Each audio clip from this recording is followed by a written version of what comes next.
Hi, I'm Johnny Profane. Autistic folks, sometimes we've got hurtful relationships with our families. I meant to go a totally different way this week, but you wrote me about worries you had after last episode. So I call episode 5 of Autistic as Fuck Out Loud. Dear Autist, forgiving your family? Not a cosmic rule. Real talk, some tough. But your messages give me hope that you may find some comfort here, and perhaps share it with someone you know who cares.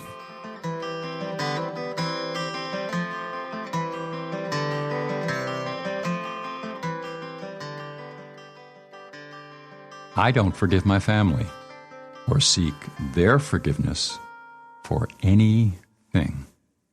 Even as I reflect a great deal on how hard having an undiagnosed autistic son or brother in the dark ages before autism was known had to be for them. Even as I consider the very occasional conscious actions I took, knowing they could cause pain, I can't think of a single way that forgiving family would improve my life or theirs. I'm still me. They're still them. Life's short and getting shorter. The sheer effort it would take to even find a common vocabulary, free of defensiveness, judgment, history. My non-autistic wife and I have good communication, getting better every day.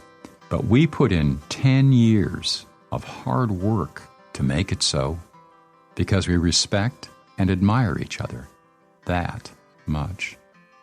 My family, I tried for years, battling misconceptions, rivalries, condescension, ultimately, lies. Now, I have a happy life. I hope they do too. But I neither forget nor forgive a damn thing.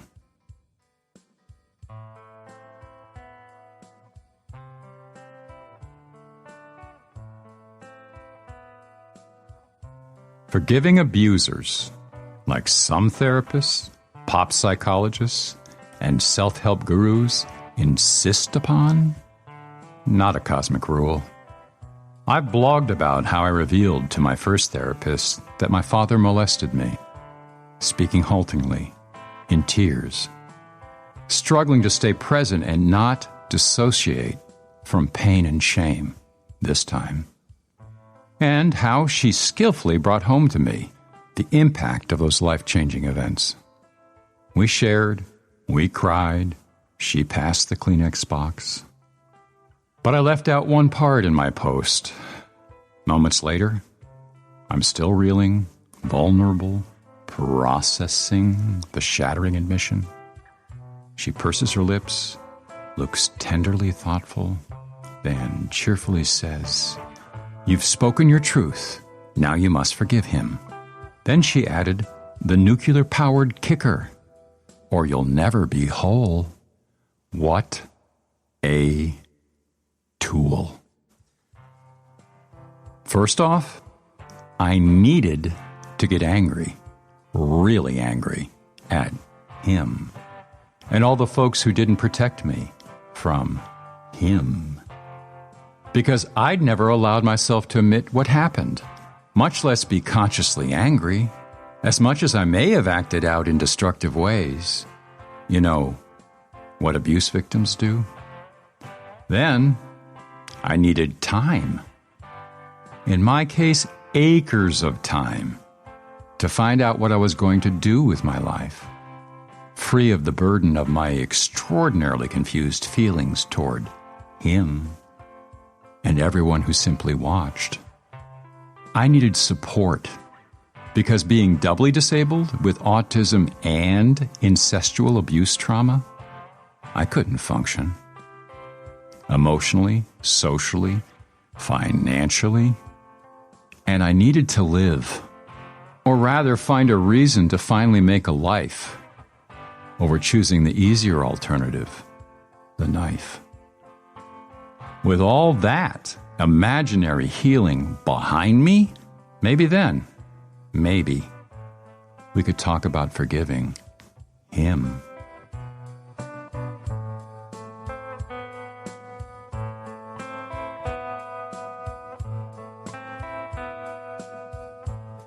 Took years to recover from that fresh layer of trauma she dumped on me, in moments, because I couldn't feel a shred of forgiveness for the horror of my childhood.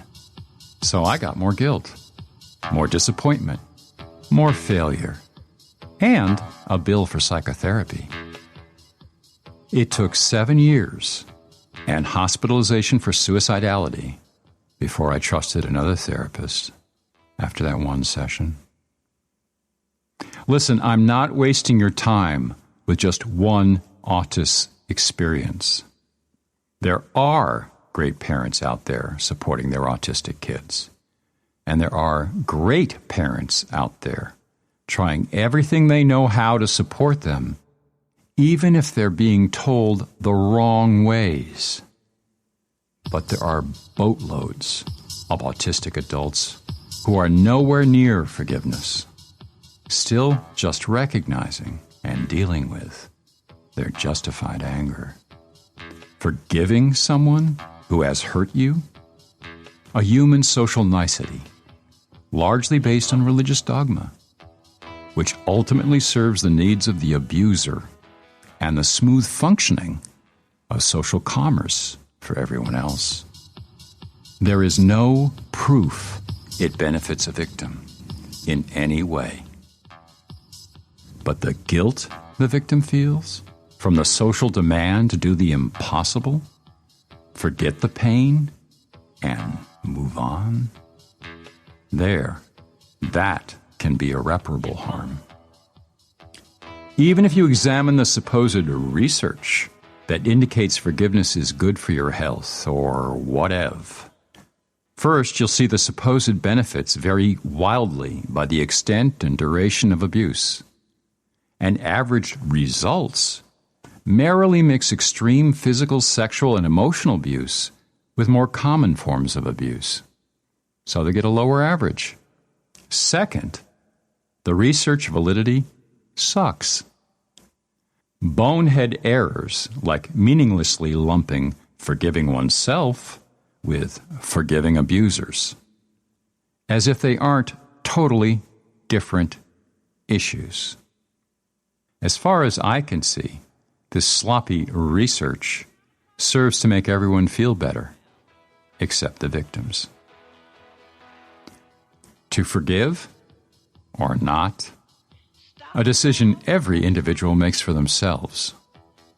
And don't waste time Googling symptom lists, trying to prove to yourself that you were abused, says the guy who did just that for years. You don't need a professional's blessing. Only you know if you experience pain. Only you know if you still experience pain and confusion years later. Not forgiving your abusers does not mean you are not a good person. Nor is it yet another human social expectation you fail to meet. You are not a bad autist. You are a survivor. The pressure to forgive is not a burden you must create the strength or time to pick up. To please anybody. You get one life. This is it. How are you going to spend the rest of it?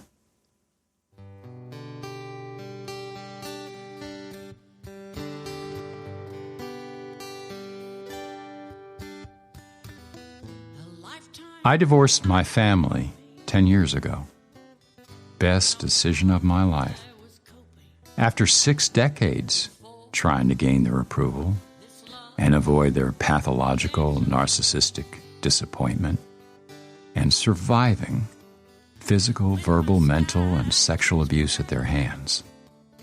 Never looked back, never missed a one of them. And afterward, never had so much love and autistic joy come into my life. in my nearly 7 decades. Once I simply realized I was not capable of meeting their expectations, which was largely not my problem to deal with. I stopped living for their approval and began living my own autistic life. I've known lots of people who found great peace in forgiving their families. I applaud them and am capable of understanding they made a great choice for them. My choice? First, spending a good number of years learning to forgive myself for the harm I did out of ignorance or was never taught to handle, and for simply not being the son or brother or nephew, grandson, friend, or spouse they hoped for, while admitting to myself the harm that I understand I was responsible for, and when possible, seeking forgiveness from others for my actions, as I've been able, without ending up on suicide watch. Yet again, I do not foresee a time when contact or reconciliation will ever be possible with my family and some others based on our history. Let them forgive themselves if they see any responsibility. Your choice may be different. I will always applaud you.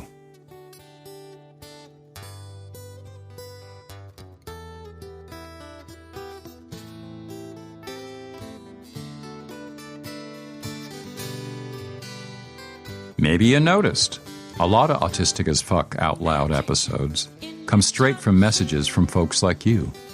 Keep them coming. A special shout out to Twitter friend Night Rain for her input on sound quality.